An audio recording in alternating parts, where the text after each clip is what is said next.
ये जो क्वेश्चन आपको दिखाई दे रहा है ना, ये क्वेश्चन कक्षा 10 का है। कक्षा 10 अध्याय है हमारी 3, जिसका नाम है दो चर वाले रैखिक समीकरण युग्म। ठीक है, तो कक्षा 10 की अध्याय 3 दो चर वाले रैखिक समीकरण युग्म, उसकी प्रश्नावली 3.2, उसका क्वेश्चन नंबर 3 है ये। इसका मतलब ये है कि अपनों ने प्रश्नावली 3.1 पूरी कर ली है, उसके सारे क्वेश्चन हमने कर लिए। ठीक है, उससे पहले इस अध्याय के देखो अपनों ने 3.1 कर लिए, उससे भी पहले अपनों ने क्या किया था, इस अध्याय के, अध्याय कौन सी 3, इस अध्याय के इम्पोर्टेंट एक एक नंबर वाले क्वेश्चन सारे कर लिए थे। लगभग अपनों ने 25 क्वेश्चन, मुझे कंफर्म पता नहीं है, पर अपनों ने एक एक नंबर वाले 25 क्वेश्चन करे थे। ठीक है, अब देखो ये एक एक नंबर वाले क्वेश्चन इतने इंपॉर्टेंट क्यों होते हैं। देखो शुरुआत में क्या होता है कि जैसे अपन बोर्ड एग्जाम का पेपर देते हैं, तो क्या होता है कि जब अपन शुरुआत का पेज खोलते हैं ना, तो वहाँ पे एक एक नंबर वाले क्वेश्चन आते हैं, और यदि वो क्वेश्चन हमारे सही हो जाते हैं तो उससे क्या होता है कि हमारा मोटिवेशन बढ़ता है, और जो आगे वाले क्वेश्चन है ना, वो भी सही होने के ज़्यादा चांस हो जाते हैं। एक अपना शुरुआत की क्वेश्चन सारे सही होने लग जाए तो कितना अच्छा होता है। इस वजह से मैंने इस अध्याय के एक एक नंबर वाले इंपॉर्टेंट क्वेश्चन करवाए, और मैं ज़्यादा से ज़्यादा फोकस कहाँ पे करता हूँ, एक एक नंबर वाले क्वेश्चन पर, क्योंकि उससे क्या होता है शुरुआत वाले क्वेश्चन हमारे सही हो जाएंगे ना, तो एक अलग लेवल का अपने को मोटिवेशन मिलेगा, और मोटिवेशन मिलता है तो वो अपने काम आता है आगे वाले क्वेश्चन को करने में। एक तो स्पीड बढ़ती है हमारी, और आगे की क्वेश्चन वो भी सही होने की ज़्यादा संभावना हो जाती है। तो इस वजह से यदि आपने वो वीडियोस नहीं देखे तो उनको जाके आप देख सकते हैं। अब प्रश्नावली 3.2 का ये क्वेश्चन नंबर 3 है, और इसका भी ये क्वेश्चन नंबर 3 है, क्वेश्चन नंबर 3 का भी क्वेश्चन नंबर 3 है। इसका मतलब है कि क्वेश्चन नंबर 3 में क्वेश्चन नंबर 1 और 2 हम पहले कर चुके हैं। क्वेश्चन नंबर 3 का ये तीसरा क्वेश्चन है, इसका मतलब क्वेश्चन नंबर 1 और क्वेश्चन नंबर 2 हम पहले कर चुके हैं क्वेश्चन नंबर 3 का। ठीक है, अब देखो इसमें क्या करना है, वो अच्छे से इसको पढ़ते हैं और फिर इस क्वेश्चन को सॉल्यूशन करते हैं। ठीक है, निम्न समस्याओं में रैखिक समीकरण युग्म बनाइए। मतलब ये जो क्वेश्चन है ना, इसका रैखिक समीकरण युग्म बनाना है अपनों को, और उसके हल प्रतिस्थापन विधि द्वारा ज्ञात कीजिए। एक तो अपन को समीकरण बनाना है, रैखिक समीकरण युग्म बनाना है, और उसके हल अपनों को प्रतिस्थापन विधि द्वारा ज्ञात करने हैं। ठीक है, अब देखो क्वेश्चन नंबर थर्ड का थर्ड क्या क्वेश्चन है, एक क्रिकेट टीम के कोच ने 7 बल्ले तथा 6 गेंदें 3800 रुपये में खरीदी, 3800 रुपये में खरीदी, और बाद में उसने 3 बल्ले और 6 गेंदें, 3 बल्ले और 6 गेंदें, सॉरी 3 बल्ले और 5 गेंदें 1750 रुपये में खरीदी। ठीक है, पहले तो क्या किया उसने कि जो 7 बल्ले और 6 गेंदें 3800 रुपये में खरीदी, और बाद में उसने क्या किया, 3 बल्ले और 5 गेंदें, 3 बल्ले और 5 गेंदें उसने 1750 रुपये में खरीदी। प्रत्येक बल्ले और प्रत्येक गेंद का अपने को मूल्य बताना है, प्रत्येक बल्ला और प्रत्येक गेंद का अपने को मूल्य बताना है। ठीक है, तो ये क्वेश्चन है। अब देखो इसका सॉल्यूशन करते हैं।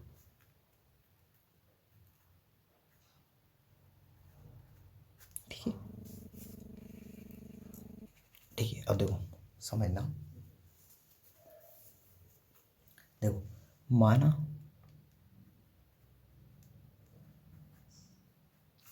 एक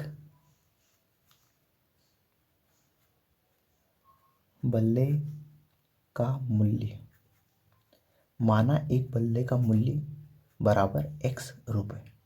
सबसे पहले मान लेना कि एक बल्ले का मूल्य कितना है, x रुपये है, और एक गेंद का मूल्य बराबर y रुपये। अब देखो समझो, एक बल्ले का मूल्य x रुपये है, तो 7 बल्ले का कितना हो जाएगा, 7x, 7 से गुणा कर देंगे, और एक गेंद का मूल्य y रुपये है, तो 6 गेंद का मूल्य कितना हो जाएगा, 6y। जैसे समझो एक पेन 5 रुपये में आता है, तो 7 पेन कितने में आएंगे, 7×5 = 35। अपने क्या किया, गुणा किया। जैसे एक पेंसिल 6 रुपये की आती है, तो 7 पेंसिल कितने की आएगी, 7×42। अपनों ने क्या किया, गुणा किया। तो देखो एक बल्ले का मूल्य x रुपये है, तो 7 बल्ले का कितना हो जाएगा, तो आप बोलोगे 7x। 7x हो जाएगा। यदि एक गेंद का मूल्य y रुपये है तो 6 गेंद का कितना हो जाएगा, 6y। अब देखो 7 बल्ले एक बाजार में गए अपन, 7 बल्ले और 6 गेंदे लेके आए और कितने रुपए दिए, 3800 रुपये। तो ये जो दोनों का कुल मूल्य है, ये 7 बल्ले और 6 गेंद दोनों का कुल मूल्य। तो कुल मूल्य के लिए क्या करते हैं, जोड़ते हैं। तो 7 बल्ले का और 6 गेंदों का कुल मूल्य कितना आया, 3800 रुपये। तो इन दोनों को जोड़ा, बराबर किया किसके, 3800 के। ये हमारी समीकरण 1 बन गई। ठीक है, 7 बल्ले और 6 गेंदे का कुल मूल्य कितना आया, 3800 रुपये। क्योंकि इन दोनों को जोड़ के ही तो पैसे देंगे ना उसको। 7 बल्ले भी एक ही दुकान से खरीदी, 6 गेंदे भी एक ही दुकान से खरीदी, तो कुल मूल्य कितना देना पड़ा अपनों को, 3800 रुपये। ठीक है, ये समीकरण 1 बनी। अब देखो आगे, अब मुझे बताओ एक बल्ले का मूल्य x रुपये, तो 3 बल्ले का कितना हो जाएगा। तो आप बोलोगे गुणा कर दो, तो 3 को x से गुणा किया तो 3x, तो ये 3x। ठीक है, अब देखो एक गेंद का मूल्य y रुपये, तो 5 गेंद का कितना हो जाएगा। देखो एक गेंद का मूल्य y रुपये, तो 5 गेंद का, 5 को y से गुणा कर दो तो 5y। अब देखो 3 बल्ले और 5 गेंदों का कुल मूल्य कितना देना पड़ा है, 1750। तो यहाँ जोड़ दिया मैंने, प्लस बराबर 1750। ठीक है, ये समीकरण नंबर हमारी 2 आएगी। अब देखो मैं यहाँ से क्या करूँगा, समझना। अब देखो समीकरण 1 और समीकरण 2 हम लोगों ने बना लिए अच्छे से, है ना। अब देखो, अब अपनों को x और y का मान ज्ञात करना है, क्योंकि एक बल्ले का मूल्य ज्ञात करना है अपनों को, तो वो क्या है, x का मान है, और एक गेंद का मूल्य ज्ञात करना है, मतलब y का मान ज्ञात करना है। ठीक है, तो x और y का मान ज्ञात करना है। अब इन दोनों समीकरण को सोल्व करूँगा। अब देखो यहाँ से क्या करने वाला हूँ मैं, देखो समीकरण 1 या 2 कोई सी भी ले सकते हैं ना, तो मैं ले रहा हूँ समीकरण 2 से। तो ध्यान रखना यहाँ पे, समीकरण 2 से। अब देखो मैं समीकरण 2 लिख रहा हूँ यहाँ पे, तो देखो समझना अच्छे से।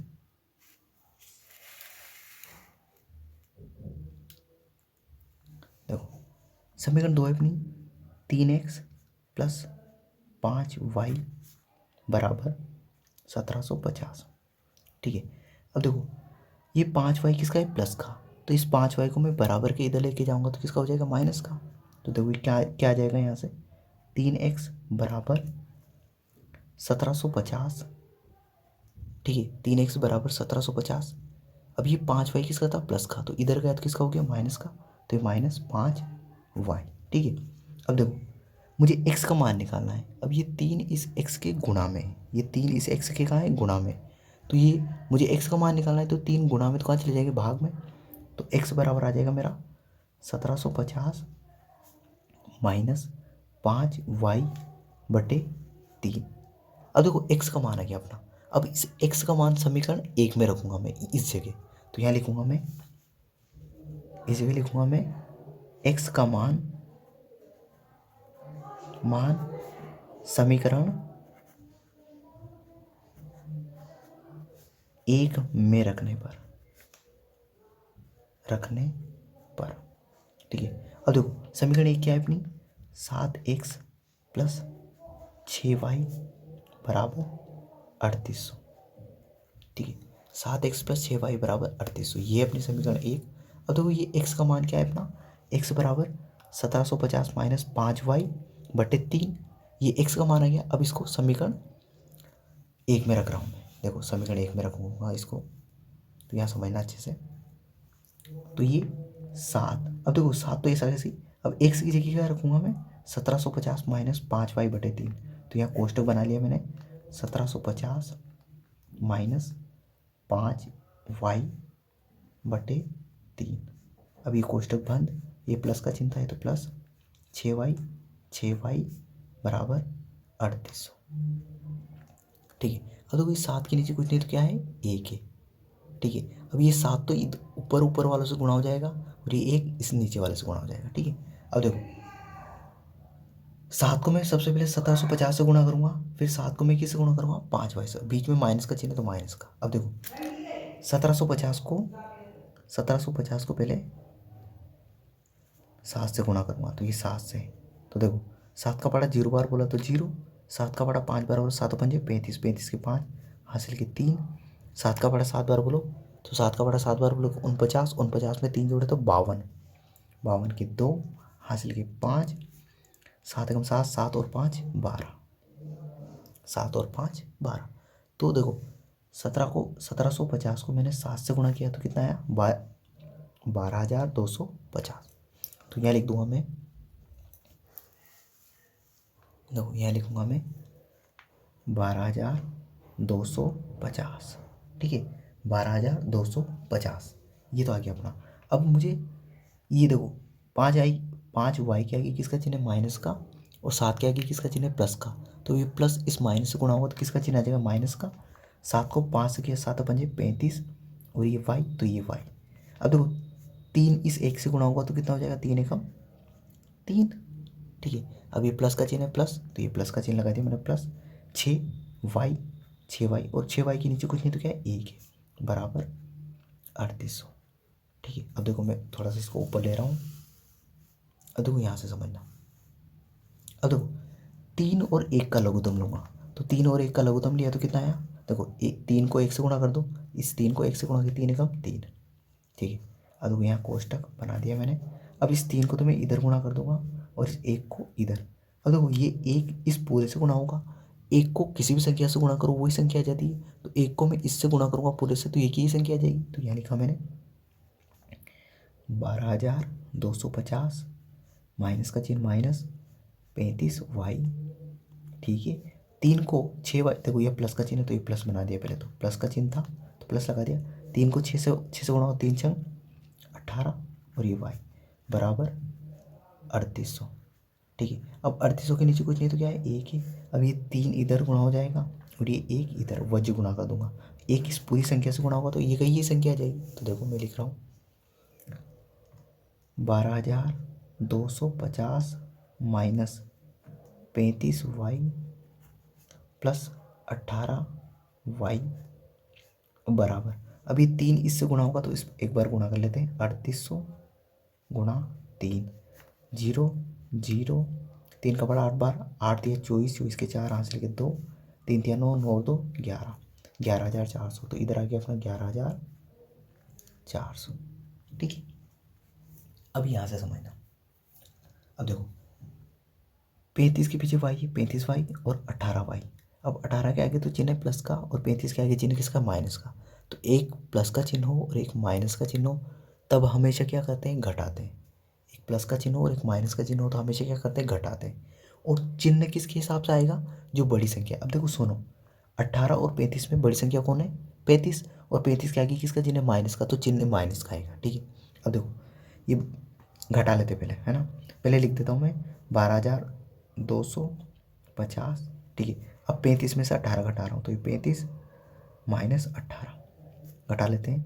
5 में से 8 घटेंगे नहीं तो इधर से उधार लिया 15, 15 में से 8 गए तो 7, यहाँ बचे 2, 3 के पास कितने बचे 2, 2 में से 1 गया तो 1, तो यहाँ आ गई 17, और पीछे वाई है दोनों के तो वाई आ जाएगा। अब मैंने क्या बताया कि एक के आगे प्लस का चिन्ह और एक के आगे माइनस का चिन्ह हो तो हमेशा क्या करते घटाते हैं। और जो बड़ी संख्या है देखो 18 और 35 में बड़ी संख्या कौन होती है 35, 35 के आगे किसका चिन्ह माइनस का, तो चिन्ह किसका आ जाएगा माइनस का, तो यहाँ माइनस का चिन्ह आ गया बराबर 11,400। अब देखो मैं क्या करूँगा इस 17 वाई को, 17 वाई माइनस का है तो मैं इसको इधर भेज दूंगा तो किसका हो जाएगा प्लस का, और ये 11,400 किसका है प्लस का, इसको इधर लेके आऊँ तो किसका हो जाएगा माइनस का। तो देखो मैंने लिखा है यहाँ पे 12,250, 11,400 में बराबर के इधर लेके आए तो किसका हो जाएगा माइनस का, तो 11,400 बराबर 17 वाई माइनस का इधर लेके गए तो किसका हो गया प्लस का 17 वाई। ठीक है, अब आगे समझना। अब देखो 12,250 में से मुझे 11,400 घटाने, तो यहाँ लिखूँगा मैं 12,250 माइनस का चिन्ह 11,400 घटा लेते हैं।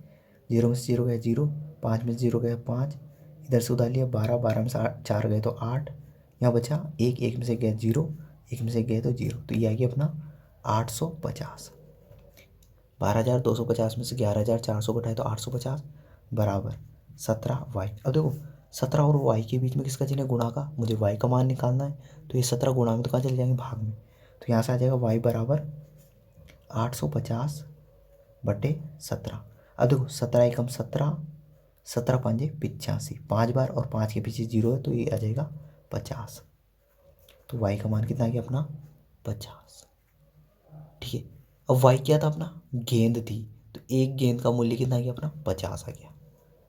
वाई अपनों ने क्या माना था, देखो यहाँ समझो, ये देखो एक गेंद का मूल्य कितना है, वाई रुपये, और वाई का मान कितना है, 50, मतलब एक गेंद का मूल्य कितना आ गया अपना, 50 रुपये।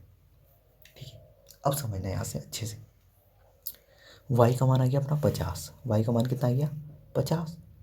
ठीक है, अब अपने को एक्स का मान निकालना, तो ये वाई का मान समीकरण 1 या 2 किसी में भी रख देंगे। अब देखो वापस इसको करते हैं आगे। ठीक है, अब यहाँ से समझना, अब y का मान कितना है 50, तो यहाँ लिख रहा हूँ मैं y का मान समीकरण 1 या 2 किसी में भी रखने पर, किसी में भी रखने पर, किसी में भी रखने पर, आप किसी में भी रख दो, कोई फ़र्क नहीं पड़ता, आपका x का मान आ जाएगा। अब देखो मैं जैसे समीकरण 1 ही ले लेता हूँ, तो 7x प्लस 6y बराबर 3800। ठीक है, अब देखो y का मान कितना रख रहे हैं, y का मान कितना है अपना 50, तो y की जगह कितना रखूँगा 50, तो देखो 7x प्लस 6, इन दोनों के बीच में गुणा का चिन्ह है, तो गुणा का चिन्ह लगाया, y की जगह कितना रखा 50 बराबर 3800। ठीक है, अब देखो 7x प्लस 5 30, तो ये 300 आ गया, इसको गुणा किया 300 बराबर 3800। अब ये 300 किसके हैं, प्लस के, बराबर किधर जाएंगे तो किसको जाएंगे, माइनस के, तो देखो 7x बराबर 3800 माइनस 300, 3800 में 300 घटाएंगे तो कितने बचेंगे, 7x बराबर 3500। अब देखो 7 और x के बीच में किसका चिन्ह है, गुणा का। ठीक है, अब मुझे तो x का मान चाहिए, तो इस 7 गुणा में तो कहाँ चले जाएगा, भाग में, तो x बराबर आ जाएगा अपना 3500 बटे 7। अब 3500 में 7 का भाग दे लो, तो x बराबर देखो 7 एकम 7, 7 पंजे 35, 5 बार गया, और 5 के पीछे 2 जीरो है, तो ये 500 आ जाएगा। तो x का मान कितना गया अपना 500, मतलब एक बल्ले का मूल्य कितना गया अपना 500 रुपये। ठीक है, अब देखो इसको पूरा आप एक बार मैं बता देता हूँ आपको पूरा, जो आप स्क्रीनशॉट लेना चाहें तो ले सकते हैं। तो देखो ये तो था अपना क्वेश्चन, ये तो था अपना क्वेश्चन।